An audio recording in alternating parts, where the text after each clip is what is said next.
Sukihontu and good evening to ladies and gentlemen. Welcome to Dharma Dana series brought to you by Buddhist Maha Vihara Malaysia. Today's session is also live on TBCM FB. Do subscribe our FB for more information. The topic for tonight is the Pathamasamajivi Sutta, story of Nakula Matta and Nakula Pitta by Ayya Sudinna. Without further ado, let's let us introduce Ayya Sudinna. A Sri Lankan by birth, Bhikkhuni Sudinna was ordained in 1999 in US and she later received her higher ordination in year 2002 in Sri Lanka. She served as a teacher in government schools and as a lecturer in English at the Government Teachers Training College and later under Higher Education Ministry in Sri Lanka. She has an honor degree in English and a Master Buddhist in philosophy. Now let's put our palms together and welcome Bhikkhuni Sudinna. Thank you.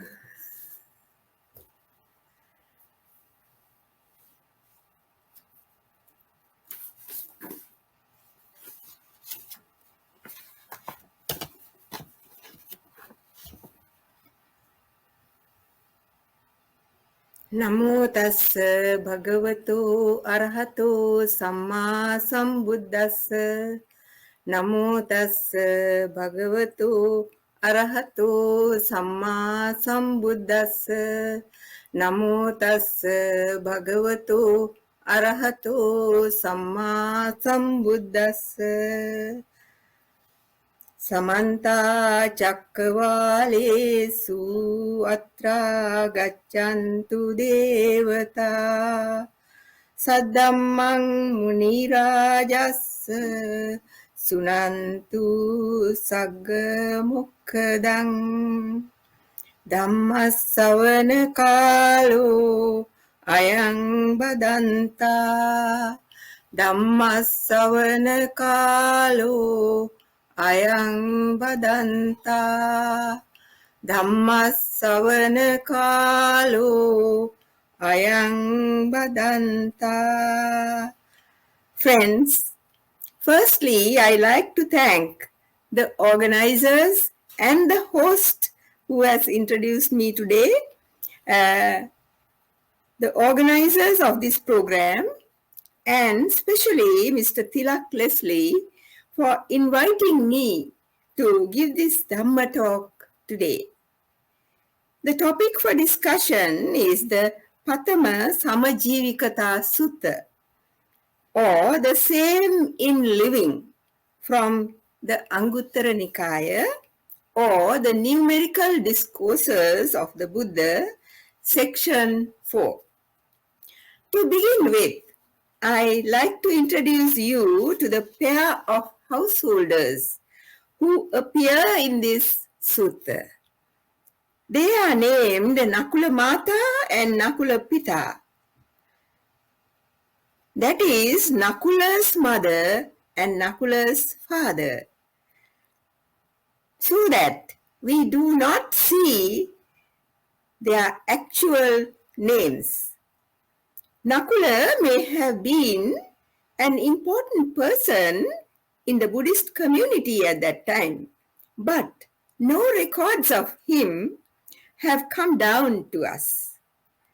They lived in Sunsumara or Crocodile Hill in Bagga country. Now, this city where the Crocodile Hill or Sunsumara is situated is known as Chuma in the Mirzapur district in the Indian state of Uttar Pradesh. When the Buddha visited this area and stayed in the forest named Besakala, this couple visited him and immediately fell at his feet, calling him son and asked why he had been away for such a long time.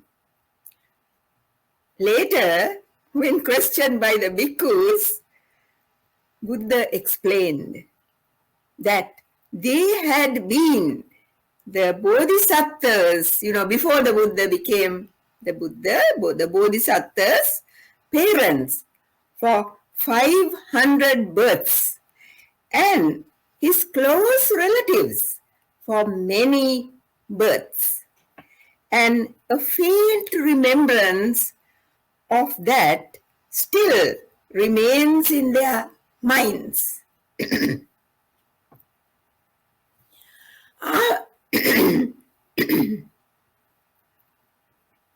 After listening to the Buddha's sermon, they attained stream entry.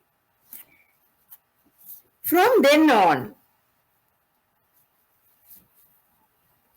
they were the devoted and trusted disciples of the Buddha. This is according to the Anguttara Nikaya Attakatha. That is the commentary, right? Anguttara commentary. Later, the Buddha declares, the foremost of those among my male lay followers who have trust is the householder Nakula Pitta, and among those who are intimate is the housewife Nakula Matta. Venerable Bhikkhu Bodhi says that I think all of you know that Venerable Bhikkhu Bodhi is the venerable monk who translated all the suttas. So he says that the fact that they were the parents of the Bodhisattva and his relatives in many lives may have qualified them to be foremost in trust. The word for foremost in trust in Pali is Vissasakanam Aggo. From the suttas, we see that the Buddha met these two many times in his wanderings. On one such occasion, maybe even when they were younger, he told Nakula Matta that possessing 8 qualities, a woman after death could gain rebirth among the Nimmana Rati Devas, or the Devas who delight in creation. That is, now these are the 8 qualities that he gave. First one is agreeable in conduct and pleasing in speech. Now everybody likes a person who talks nicely and is polite and like that, isn't that so? So that is what the Buddha said. Then the second is honors and respects those honored by her husband. That is his parents, relatives and monastics. Those days, I think in all the countries maybe, once a girl is given in marriage to a man, she has to go and live with the parents and maybe even an extended family with the husband. So that is why the Buddha says that she has to respect all those honored by the husband. Then the third one is skillful and diligent in domestic chores. That is knitting, weaving, etc. Even cooking maybe. Then the fourth one is looks after the domestic staff. Now what that means is, now if somebody is ill, she has to get medicine for that person, and maybe food and things, whether they get enough food to eat and all that, right? Domestic stuff. So they would have had maybe workers who were doing domestic work and helping them. Then the fifth one is guards and protects the husband's earnings. That is, she has to be careful about what the husband earns, because those days the women did not go out to earn like today. Then the sixth one is has taken refuge in the Buddha, Dharma and Sangha. And the seventh is virtuous and keeps the precepts. Then the eighth one is generous. From Nakula Mata's truth affirmation, which will come later, we see that she possesses all these qualities. So she would have started, even if she did not have any one of these qualities, she would have started, practicing them. According to the Samajivi Sutta, the Buddha again visited the Nakula household, but they were old by then. And after entertaining him, they sat down to one side.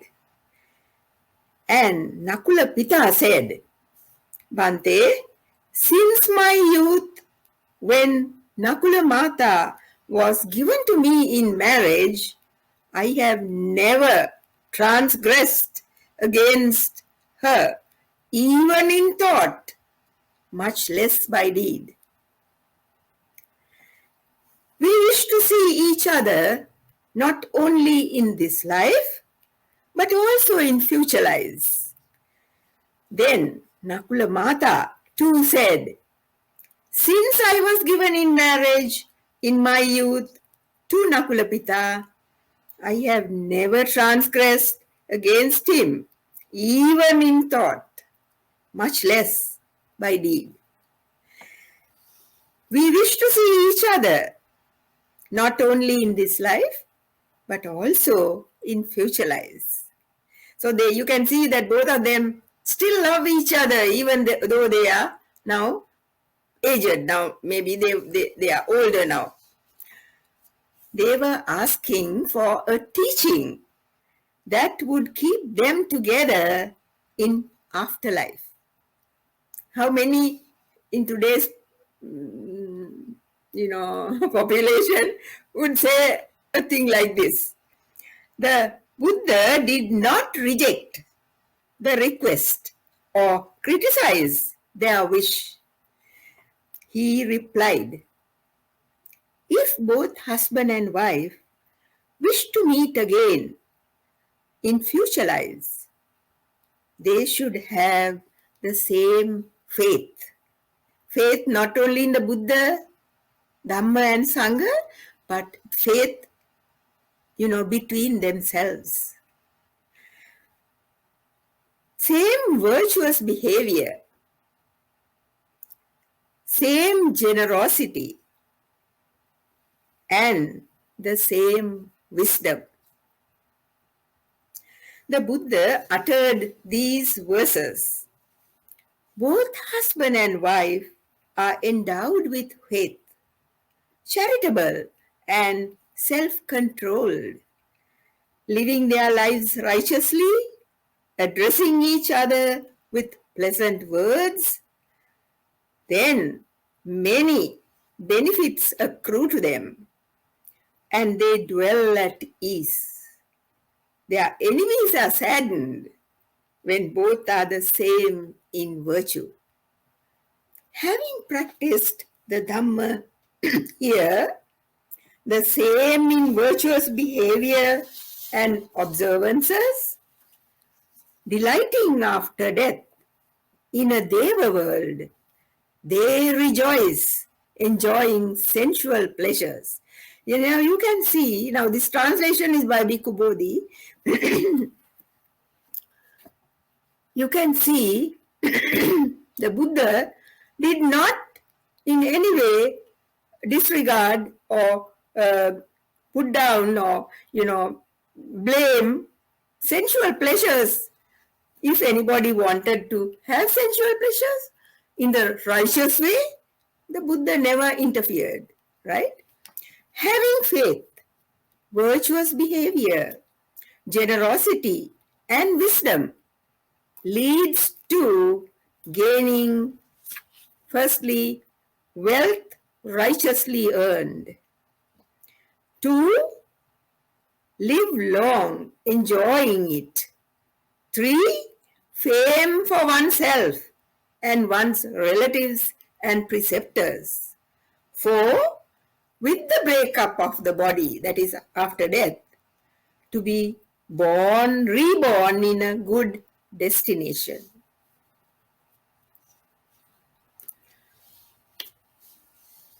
Now the love between these two, Nakula Matta and Nakula Pitta, for each other was similar to the lives of a male deva living with a female deva or divine love. They both led a virtuous life, practicing the 5 precepts. They helped the needy and ascetics and Brahmins. Now they were supposed to be the teachers and the people who carried on their traditions, right?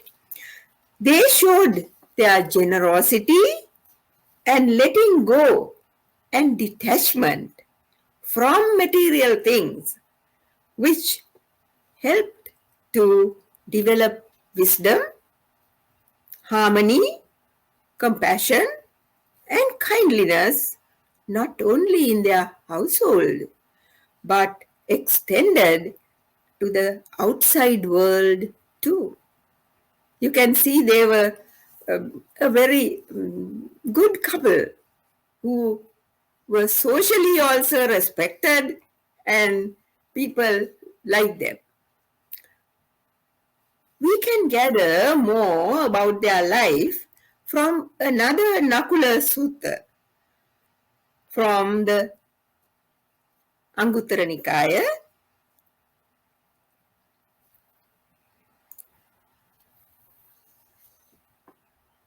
Nakula Pitta was very sick, and his wife, noticing his anxiety, assures him that she was capable of looking after the family alone. Now you might wonder why when someone is about to, maybe pass away even, you go and tell him, look, I can look after the house, look after the children, don't worry. Today, people might think that that person is heartless, but here it's not so. So she says, she does an affirmation of truth. You know what it is, isn't that so? It is called a Satchikiriya. Therefore, according to the commentary, as she was not able to cure him with medicine, that is why she did this Satchikiriya or truth affirmation. She tells him not to die full of concern. Now you can see why she said this, so that he would not die full of concern for her and the children, right? That is with anxiety, worry, sorrow, and attachment. Now she, being a very good disciple of the Buddha, she knew how to tell the man who was almost dying, not to be concerned about all the, things that are outside, but to sort of go inside, and be calm, tranquil, and look, be in the present moment, right? So now these are the things that she said. Do not think, I cannot support our children. Now, second one, she said, do not think, I'll take another husband after you are gone. Remember, we have led a celibate life for the past 16 years. Now see that sentence. Among ancient Buddhists, celibacy for both husband and wife after having a number of children is quite common. So the third thing that she said was, I'll never stop seeing the Tathagata, that's the Buddha, and the bhikkhus and bhikkhunis. The fourth thing that she said was, she also says, my behavior is virtuous. Now, see, when one can say to anybody, look, I am a virtuous person, isn't that a great thing? So, she said, my behavior is virtuous. If anyone has any doubts, they could ask the Buddha.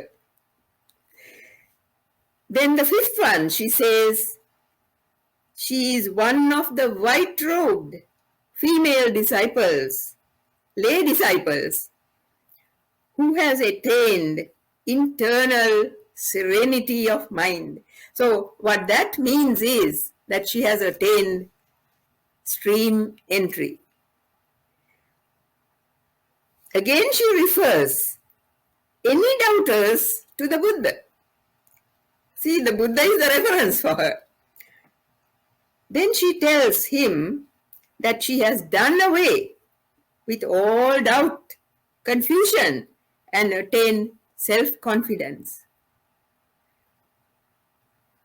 and become independent regarding the teaching of the Buddha.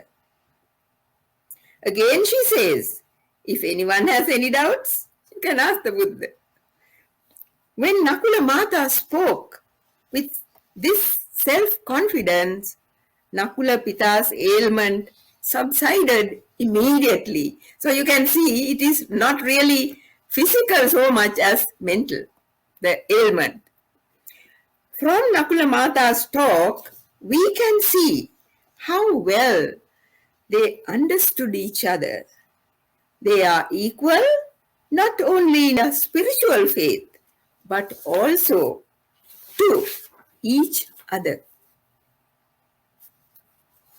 The wife is not subordinate to the husband, but equal, and they have what is said at the beginning of the Sutta, Samajivikata.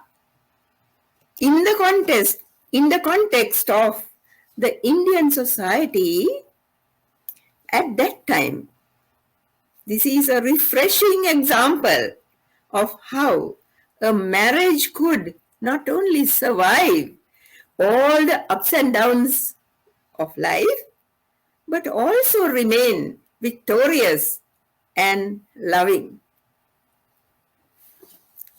So after recovering, now he has recovered, right? And after recovering, Nakula Pitta went to the Buddha and repeated all that Nakula Matta said. And the Buddha praised the virtue of Nakula Matta and said that Nakula Pitta was fortunate to have such a wife who had so much compassion and care for him.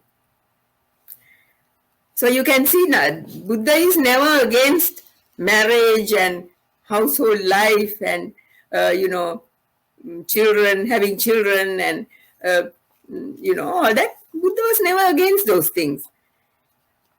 So, Nakula Pitta is not second to his wife. He has unwavering confidence in the Buddha, Dharma, and Sangha, has noble virtuous behavior noble knowledge and noble liberation, and is one who has attained stream entry. Not long after recovering from his illness, Nakula Pitta visited the Buddha again, told him that he had reached the last stage in life and was often sick, and he was unable to visit the Buddha and his disciples as often as he liked. So he requested the Buddha to give him an instruction that would lead to his welfare and happiness for a long time. Now, when you hear this instruction, you will realize that it is good for us also too, in today's context. The Buddha said, "This body is afflicted, and no one other than a fool can claim it to be healthy, even for a moment. So, you should train yourself. Even though I am afflicted in body, my mind will be unafflicted." Now that is the instruction Buddha gave. In Sallattena Sutta, in the Samyutta Nikaya, the Buddha speaks of two kinds of pain.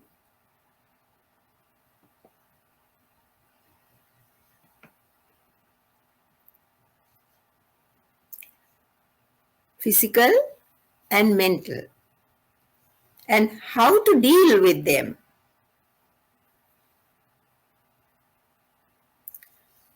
He says, because there are two kinds of disease, bodily illness and mental illness. People claim to be physically healthy, that is disease-free, for a year, 2 years, 3 years, even for 100 years.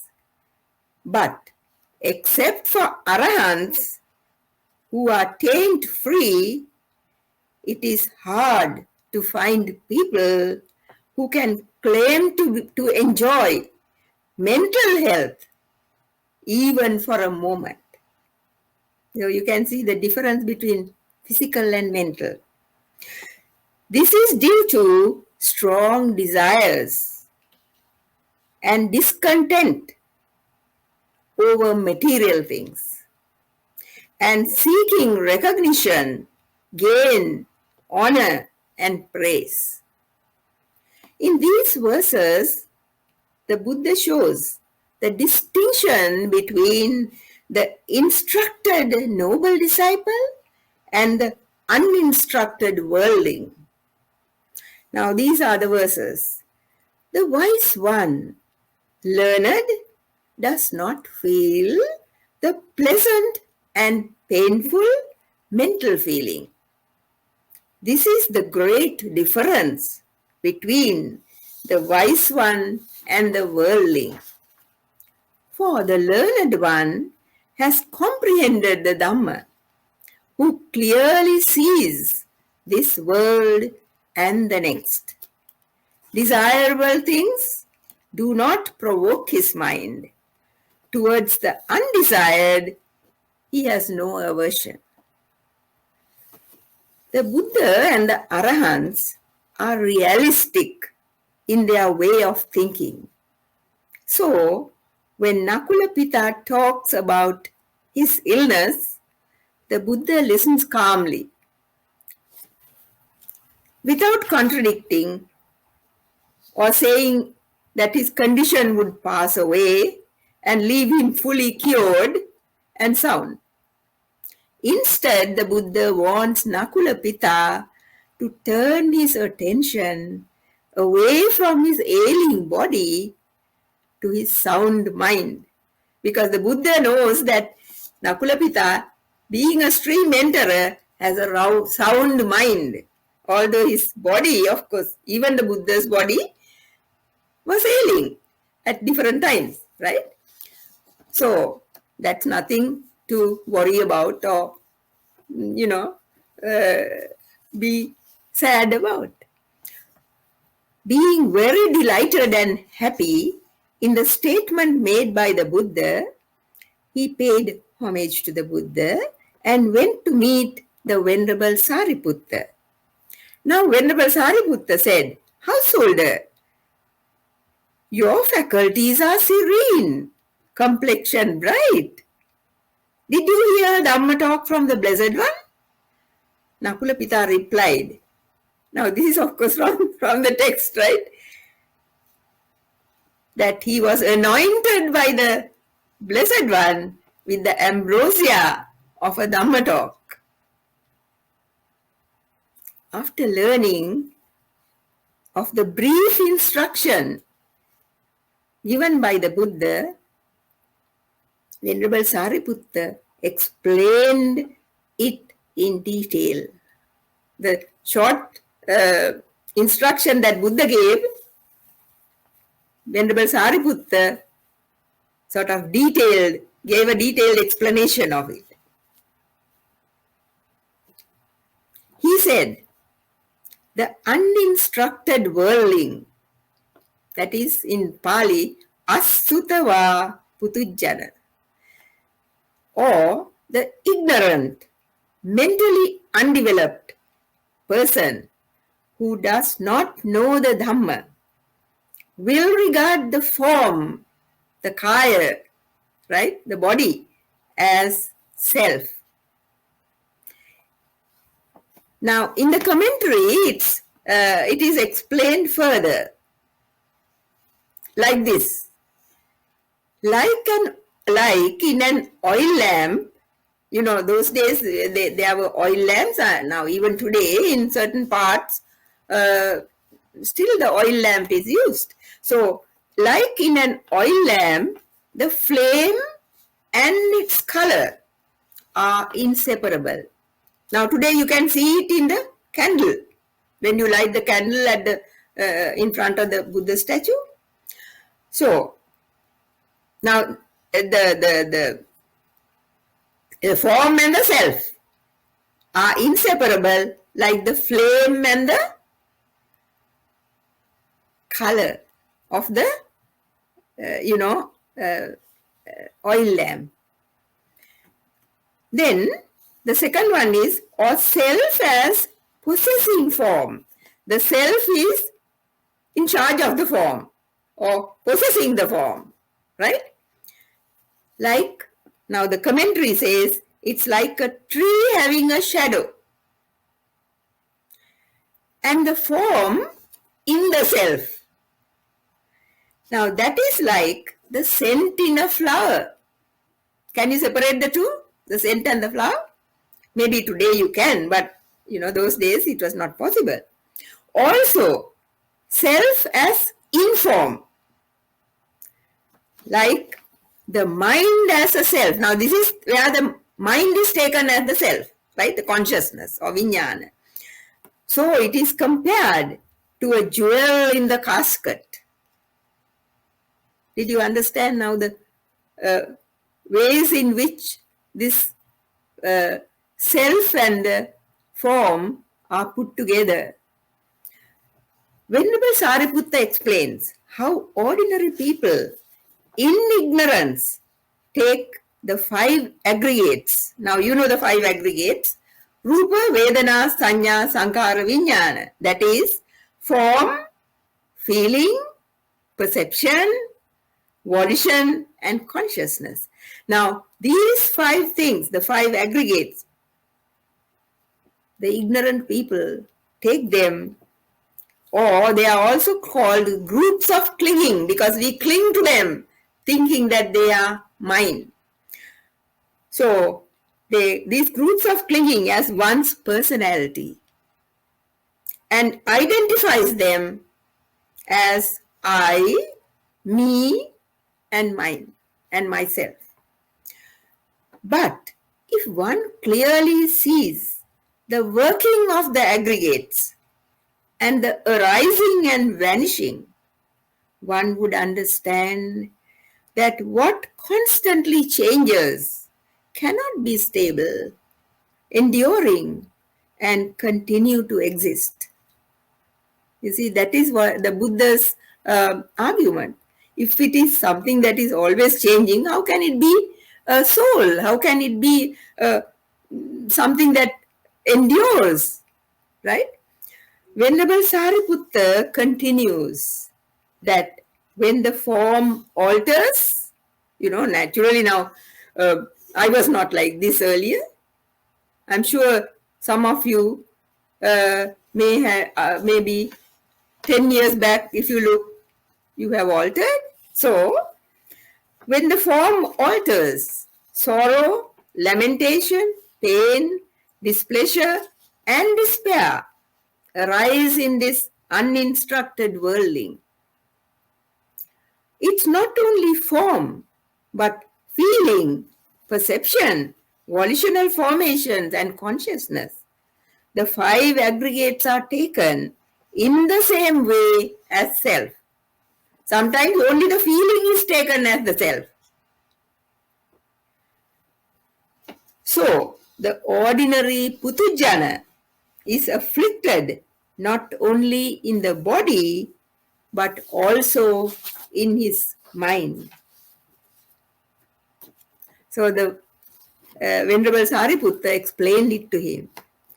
But, he said, an instructed noble disciple will not regard these 5 aggregates as self. Therefore, when they change, sorrow or pain and displeasure do not arise in him or her, because that is the natural way. When this explanation was given, Nakula Pitta was delighted and happy for being a stream in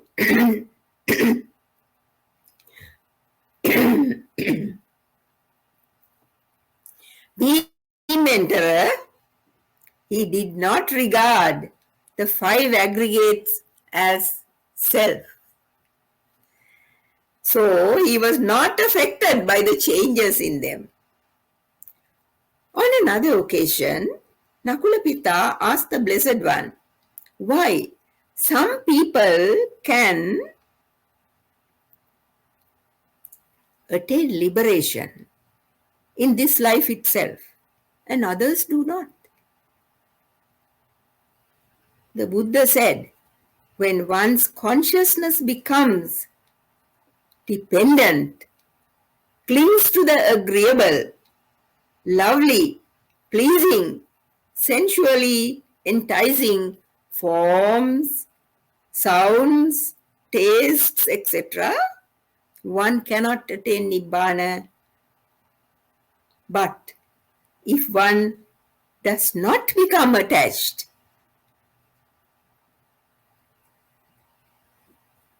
dependent, and cling to them, that one can attain Nibbana in this life itself. The lesson we can learn from this sutta is how we could adapt 2 opposite lifestyles to function in our life. That is, while living in this world, enjoying the 5 chords of sense pleasure, how could one practice the noble Eightfold path? Here I like to tell you there are 2 ways of practicing the noble Eightfold path. One is the mundane and the other is the spiritual. The same 8, but in different ways. This couple with a deep affection that ran for many former births and wish to continue in future births,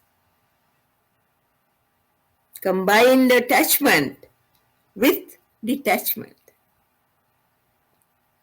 Their total fidelity to each other and sensual fulfillment in their early married life, by mutual consent, turned into a celibate one and a chaste, pure companionship, even before old age, had quieted the sensual urge, so that voluntarily they lived a celibate life for the past 16 years.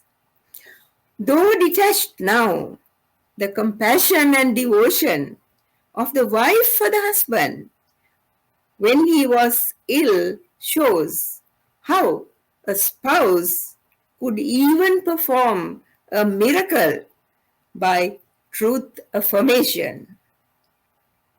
So don't think that this truth affirmation is something that is a myth. It is not so. Even today, if we are honest, with faith, if we follow the 5 precepts, we too could do that in dire circumstances. Also, we must not overlook the fact that they are both stream winners and bound for liberation at most in 7 lifetimes. Our aim too should be to attain stream entry or sotapanna in this life, so that while we escape any woeful rebirths, we will also have the surety of attaining liberation at most in 7 lifetimes. Thank you. Now I think we should give or share whatever merits we have gained with the devas, right? Ittavata cha amhehi sambatang punya sampadang sabbe deva anumodantu sabbe bhuta anumodantu sabbe satta anumodantu sabba sampatti siddhya it akasatta cha bhummatta devanaga mahiddika punyantang anumoditva chirang rakkantu sasanang chirang rakkantu desanang chirang rakkantu mang paranti. So now if you have any questions, please ask. Thank you, Sudinna. We shall start our Q&A sessions. I could see that there's 2 questions over here. I don't see the questions. Right. Dear Ayya, are both Nakula parents exemplary disciples? Many times do I face difficulties in society when I try to follow the teachings of the Buddha. For example, the precepts, non-violence, mudita, karuna, etc. My family and friends say I am not realistic and a fool. Thank you. Okay, now it's a nice question. So, your family also, I hope, are practicing the 5 precepts. Because when you practice the 5 precepts perfectly, I mean, it's not easy, but if you practice the 5 precepts now, some people, to divert, of course, from here a little bit, some people come and tell me, I can follow 4 precepts, or I can follow 3 or 2, like that also people come and tell us. But even if you follow 2 or 3 precepts, follow them properly. And maybe you will be able to take the others also later. And now, this questioner is saying that in times of stress, in times of, maybe anger, or maybe when someone is saying something to you which you don't like, then how do we, react to that? Now, in the first place, reacting is also one of our failures. So now let us see. Now, in the Dhamma, now we have three ways of respecting the Buddha, Dhamma and Sangha. Now in the Dhamma, there is the saying is, Swakato Bhagavata Dhammo. Well expressed is the Dhamma of the Buddha. Swakato Bhagavata Dhammo. Sandittiko. What is the meaning of Sandittiko? Sandittiko means immediately visible. Sandittiko. So now, I am not going further into that, the Dhamma part. Now, let us take that phrase, Sandittiko, immediately visible. Now, what does that mean? Now, supposing, now let us take an example. Somebody comes and scolds me, it has happened also, comes and scolds me for things that I have not done, right? Now that person thinks that I have done certain things to him or her and comes and scolds me. So if I were to react to that, what would I be? I would be a fool, isn't that so?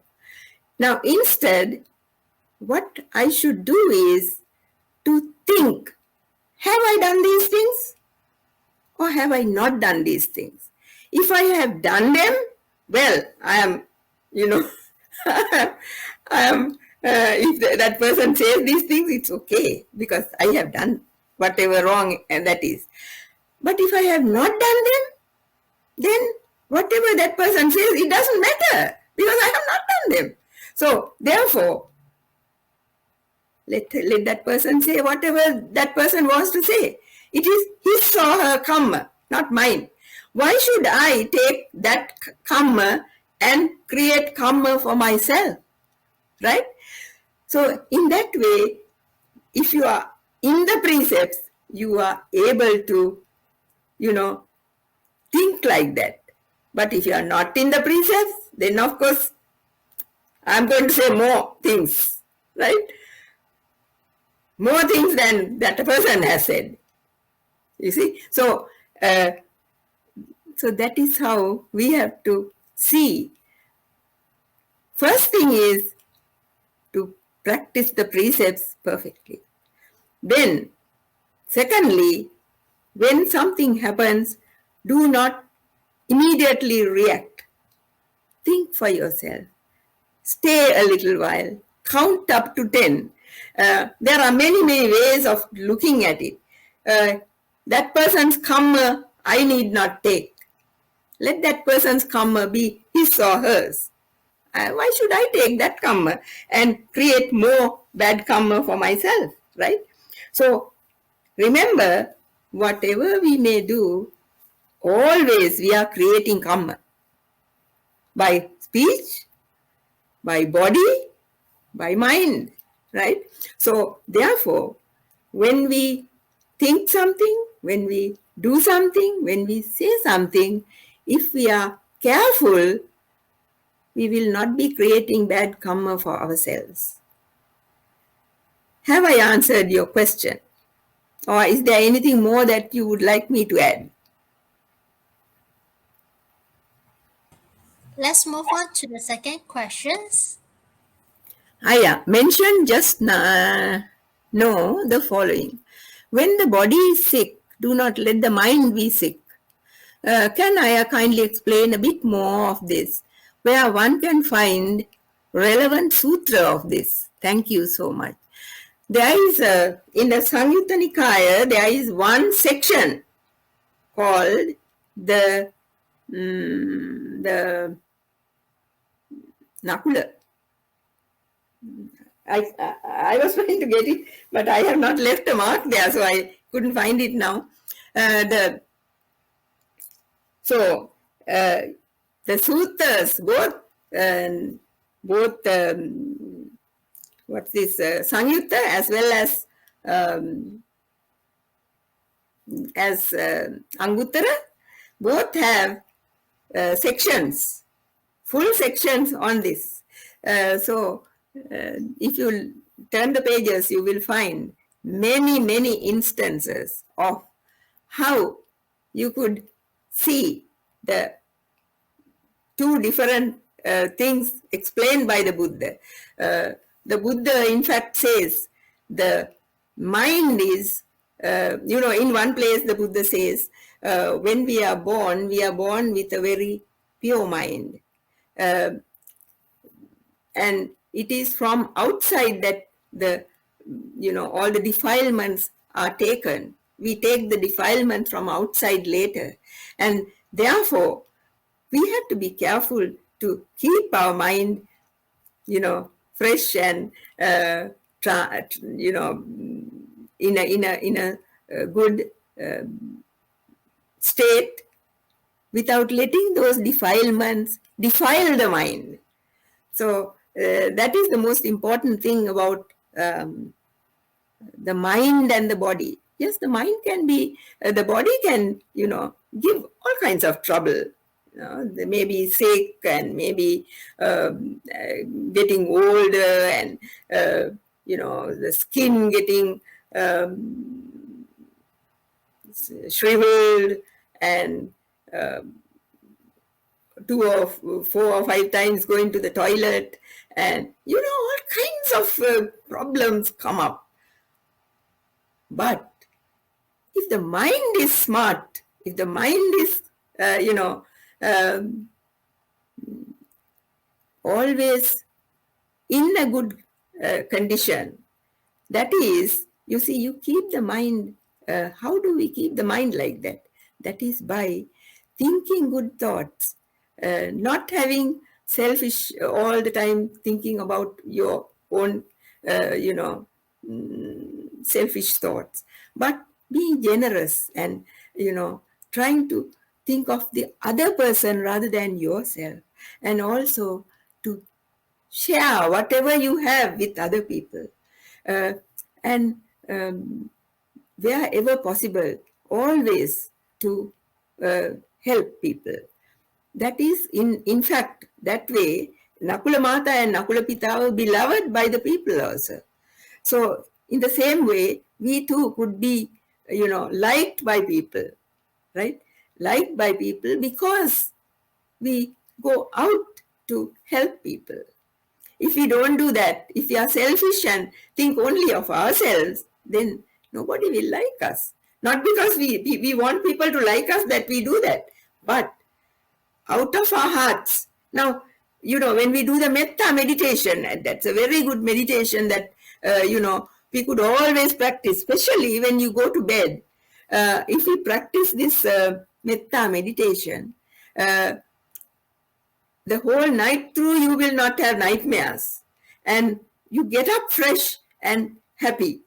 And you look at the world and think, I have another day to spread metta to the world. So like that, try to practice the metta meditation. Any more questions? Right. Dear Ayya, may I know if Nakula Matta and Nakula Pitta attained arahantship? Were there other lay disciples that attained arahantship? Thank you. Oh yes. Now I will ask the last question first. That is, were there other lay disciples that attained arahantship? Yes. Now, for instance, the first one is King Suddhodana. King Suddhodana was the Buddha's father. He had become an anagami by the time he was close to his death. Then the Buddha and so many of the the frontline disciples went with him, and they all of them surrounded the ailing king, and the Buddha stroked his head, and all the others were stroking different parts of the body, and the Buddha went on giving the Dhamma. And before he died, he became an arahant. While he was king, now he was still king, right? Though he was on his deathbed. Now that is one. Then there were others like, now let me see, who were the others who attained arahantship? There were many. At the moment, I can't think of all the people. Let me see.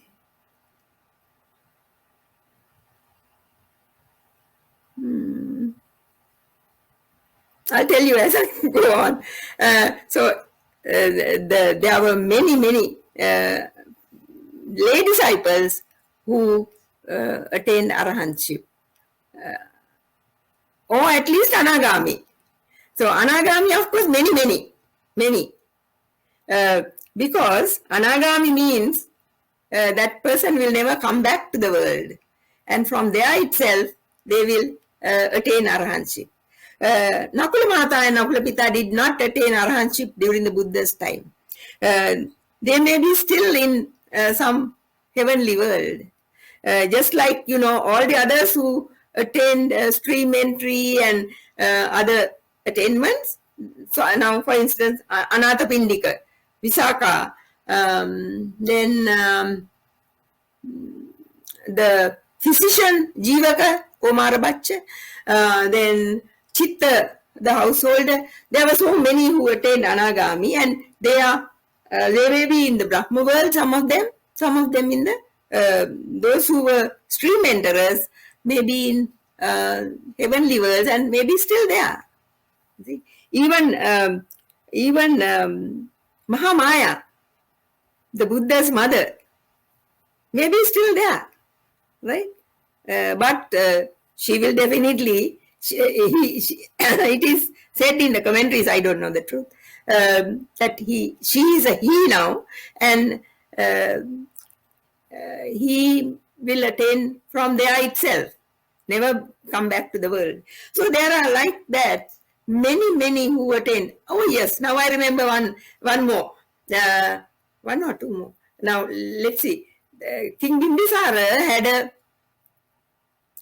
had a chief queen called Khema. Now Khema was one who was very proud of her beauty. And therefore, she knew that the Buddha always sort of, talked about beauty as something very transient. And so she did not want to come and meet the Buddha. So by sort of